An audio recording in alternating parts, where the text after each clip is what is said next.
Hello guys, for today's video magluto ako ng stir fry na shrimp. Hindi ko alam mo anong title nito. Kasi alam ko nagluto ako ng stir fry na shrimp kasi malamig. Then mahal naman yung isda. So parang ito na yung pinakamura na ulam ko ngayong araw.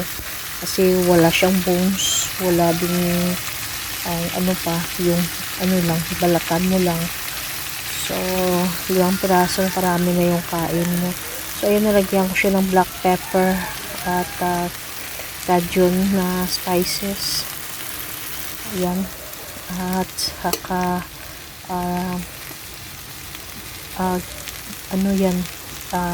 na-stir fry ko yan kanina sa garlic at saka star margarine. Yun yung star margarine ginamit ko pang saute dyan. Is 1/2 cloves of garlic. Parang ata yung ginamit ko. 8 piraso na garlic. I chop it. Then, yan, nilagyan ko siya ng black pepper at cajun na spices. Tapos, nilagyan ko din siya ng asin.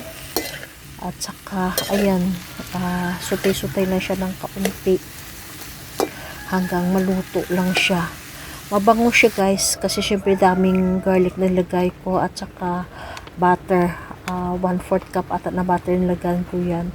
So ayan, binubudan ko siya guys ng oyster sauce kasi mas lalong sumarap, mas lalo siyang masarap kasi nilagyan ko siya ng oyster sauce. Ayan guys, halu-haluin lang siya ng kaunti. Mamaya luto na yan.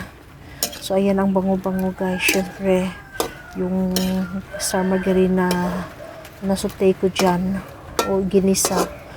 Syempre bango yung star margarine, diba? Wala akong butter kasi mas masarap sana butter ilagay dyan kasi walang butter. Instead of butter, I use the star margarine instead. Ayan, nagutom na ako guys. Ang bango-bango. Sobrang bango talaga. Ayan, malapit na siya maluto. Mamaya dami naman kain ko. So, ayan guys, luto na siya. Ayan. So, gusto ko siya ma-retain yung kanyang sauce. Hindi ko siya pwede i-dry. Thank you for watching. Bye.